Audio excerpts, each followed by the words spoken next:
ഓരോ വാർത്താ സമ്മേളനങ്ങൾ നമുക്ക് പോലും ചിന്തിക്കാൻ പറ്റാത്തതാണ്. ഈ അടുത്ത ദിവസം ഒരു വാർത്താ സമ്മേളനം നടത്തി.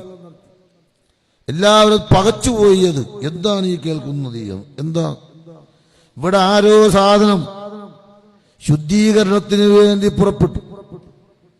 സമസ്തയെ ഒന്ന് ശുദ്ധീകരിക്കണം. ലജ്ജയുണ്ടോ ഈ വർത്തമാനം പറയാൻ? ഏത് സാധനത്തിനെ ശുദ്ധീകരിക്കണമെന്നാ പറഞ്ഞത്? ഇത് പറയുന്നവൻ ആരാണ്? ശുദ്ധിയുണ്ടായിട്ട് വേണ്ടി അയാളിത് പറയാൻ. ആ സാധനം പറയുകയാണ് ഈ മഹാന്മാരായ ആലിമീങ്ങൾ നയിക്കുന്ന, സൂഫിയാക്കൾ നയിക്കുന്ന, ഉന്നത ശ്രേണിയിലിരിക്കുന്ന ഉസ്താദുമാർ നയിക്കുന്ന ഈ മഹത്തായ സംഘടനയെ ഒന്ന് ശുദ്ധിയാക്കണു. അത് പറഞ്ഞപ്പോൾ ഇത്രയും വലിയൊരു മറുപടിയായിരിക്കും തങ്ങളിൽ നിന്ന് വരുന്നത് എന്ന് ഞാൻ വിചാരിച്ചില്ല. പലപ്പോഴും നിങ്ങളും വിചാരിച്ചിട്ടുണ്ടാവൂല. വളരെ വ്യക്തമായ രീതിയിൽ തങ്ങൾ പറഞ്ഞു, ശുദ്ധീകരിക്കും. ആ പണി നിങ്ങളാരും ഏൽക്കേണ്ടതില്ല.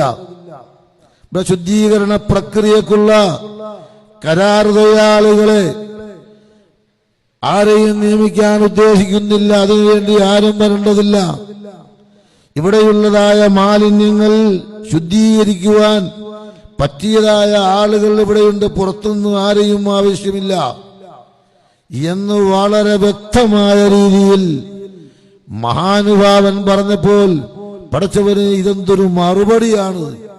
ഇതിനും വലിയൊരു മറുപടി ഇനി ആർക്ക് കൊടുക്കാൻ കഴിയും? ഞാൻ മനസ്സിലാക്കുന്നു അത് പറഞ്ഞത് ജിഫ്രി തങ്ങളുടെ നാവിലൂടെയാണ് എങ്കിൽ ഞാൻ മനസ്സിലാക്കുന്നത് പറയിപ്പിച്ചത് ശംസുൽ ഉലമ ഇ.കെ. ഉസ്താദാണ്. അതാ ഒരു വരദാനമായിരുന്നു അത്. അതുകൊണ്ട് തന്നെ ഇന്നും നമ്മെ നയിച്ചുകൊണ്ടിരിക്കുന്നത് മഹാനായ ശംസുൽ ഉലമ തങ്ങളാണ് എന്ന കാര്യത്തിൽ ഒരു സംശയവുമില്ല. ഏത് പ്രതിസന്ധി ഘട്ടമുണ്ടായാലും അതിനെല്ലാം അതെല്ലാം വിജയിപ്പിച്ചെടുത്ത പാരമ്പര്യമാണ് ഇവിടെ പറയാനുള്ളത്. നിങ്ങൾ നോക്കണം, ഇതൊരു വലിയ പ്രശ്നങ്ങളൊന്നുമില്ല. ഇതിലും വലിയ പ്രശ്നങ്ങൾ ഇവിടെ ഉണ്ടായില്ലേ? സമസ്ത ജനിച്ചു വളർന്നത് ഭൂമത്തയിലായിരുന്നില്ല. അതിന്റെ വളർച്ചയും അതിന്റെ വികാസവും അത് തീ കനലിലൂടെയായിരുന്നു.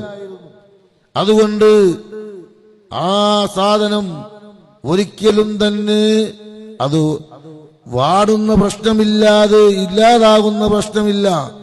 ആര് സമസ്തക്കെതിരിൽ വന്നിട്ടുണ്ടോ വന്നവരെല്ലാം തന്നെ തിരിച്ചു പോകുന്നത് ഒന്നുമല്ലാതെയായിരിക്കും.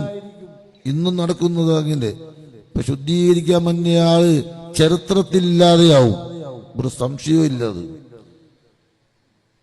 ആരോടാണ് കളിക്കാൻ വരുന്നത്? ഒരു വ്യക്തിയോടാണെങ്കിൽ രസമുണ്ട്.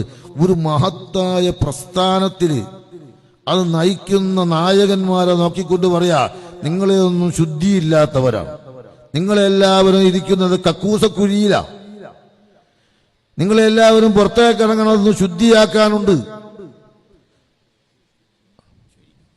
ആ പ്രക്രിയയുമായി ഇറങ്ങിത്തിരിച്ചപ്പോൾ എങ്ങനെയാണ് സാധിക്കുന്നത്?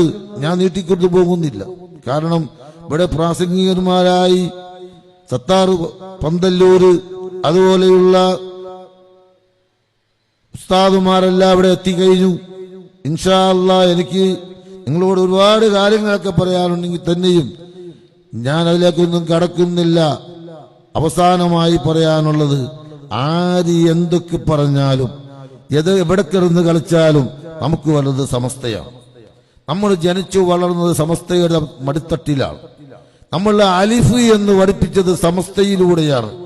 ലാ ഇലാഹ ഇല്ലല്ലാഹ് മുഹമ്മദുർ റസൂലുള്ളാഹ്, ഇതാണ് ഇസ്ലാമിലേക്ക് കടന്നു വരാനുള്ളതായ വാക്യം എന്ന് നമ്മെ പഠിപ്പിച്ചത് ഈ സമസ്തയാണ്.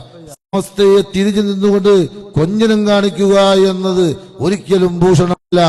ആ തണലിൽ ഏറെ സമയവും അവസാനം വരെയും തണലുകൊള്ളാനും ആ തണലിലൂടെ ജീവിക്കുവാനും അല്ലാഹു സുബ്ഹാനഹു വ തആല നമുക്കെല്ലാവർക്കും സൗഭാഗ്യം നൽകി അനുഗ്രഹിക്കുമാറാവട്ടെ. വാഖിറു